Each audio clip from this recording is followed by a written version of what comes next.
Africa, that is the beating heart of global trade, engaging the world not as a mere exporter of raw materials, but as a creator of value, a connector of regions and a catalyst for shared prosperity. We are working with our fellow African countries to consolidate the African Continental Free Trade Area. South Africa remains firm that the multilateral trading system with the WTO and the United Nations at their core must be preserved until all member states are able to reach their developmental goals.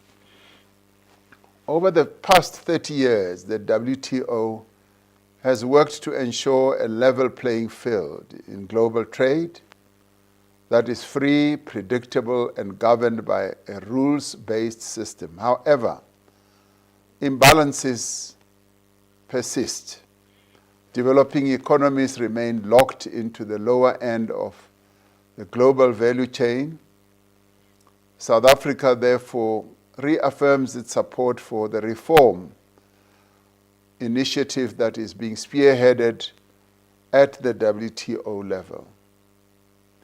But we also say Brics countries must participate in championing the reforms that must take place at the WTO level. We must redouble our efforts to ensure that trade supports development. Global trade must work for all of us.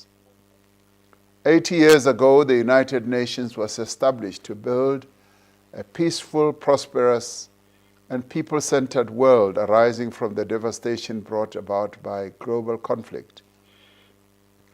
We all pledged to uphold the pillars of peace, development, and human rights underpinned by international law. Today, however, an increase in armed conflicts across the world, fractious geopolitical tensions, environmental catastrophe, the proliferation of trade wars and continued underdevelopment, all these threaten the security and economic well-being of humanity. This underscores the importance of continuing to strengthen the work of the entire United Nations system and full implementation of membership-led mandates. And this is where Brics countries should also play a critical role in strengthening the multilateral system. The challenges humanity faces today underscores the urgency of reform of the United Nations to ensure that it is inclusive, representative, and fit for purpose. Brics has taken decisions in this regard, and we have in many ways been at the forefront of advocating the reform of multilateral institutions.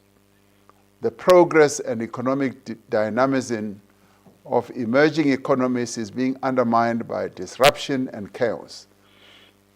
New shocks to global trade patterns, international financing and critical mineral flows, along with intensification of problems created by sovereign debt overhang and imbalanced tax regimes, are creating uncertainties for policymakers, consumers, and companies. As part of its G20 presidency, South Africa has launched an extraordinary committee of independent experts on the global wealth inequality chaired by a Nobel laureate, Professor Joseph Stiglitz. The committee will deliver the first ever report on global inequality to G20 leaders since its inception. The experts will report on the state of wealth and income inequality and its impact on growth, poverty, and multilateralism, and present a menu of effective solutions for leaders. As Brics, we need to reflect on our role in shaping global growth, addressing global poverty, and championing multilateralism. We should use our growing voice to advance a global order that improves the lives of the world's people and safeguard the planet for future generations. And let us shape a new paradigm of multilateral cooperation anchored in equity, sustainability, and development, but also anchored in peace. And that is why, as South Africa, we support the call by Brazil for the ceasefire that should happen in Gaza, and also ensuring, as President Sisi of Egypt has said, we should all support the two-state solution and ensure that the people of Palestine do have peace and do have a state that will stand amongst all other states in the world, independent, with self-determination underpinning their status. We must use our institutions to drive development across Africa and the global South.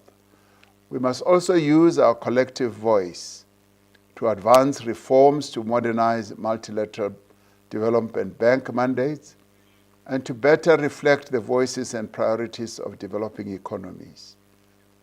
Our new development bank should play a critical role in supporting development initiatives of Brics countries and beyond. We need to unlock scaled-up finance for the needs of the Global South and catalyze investments in early warning systems, resilient infrastructure, community-led adaptation, and people-centered just transition pathways. In recent months, we've been in firefighting mode as we deal with disruption and chaos. We need to pivot from crisis management to strategic action, from emergency fixes to collective growth and development. I strongly believe that when Brics countries unite in solidarity to co-create solutions, we unlock tangible mutual benefits for Brics members and the broader Global South. For South Africa, a Brics economic partnership strategy that contains a meaningful way forward on addressing the imbalanced structure of Brics trade would send a clear message to the world that all Brics members are committed to mutually beneficial trade that addresses the needs and interests of all its members. This global trading crisis provides a great opportunity for us to do things differently. A commitment on the part of all of us to sustainably address our various non-tariff barriers would position Brics as a stable and predictable, mutually beneficial trading partner amongst the current global disruptions. Let us conclude the Brics Economic Partnership Strategy 2030 and focus on its implementation. Let us demonstrate how consensus is built through negotiation and not through coercion. Compromise and trade-offs are the foundation of mutually beneficial outcomes that tangibly improve the lives of our citizens. Let us undertake all these important actions together in a spirit of partnership and solidarity. I thank you.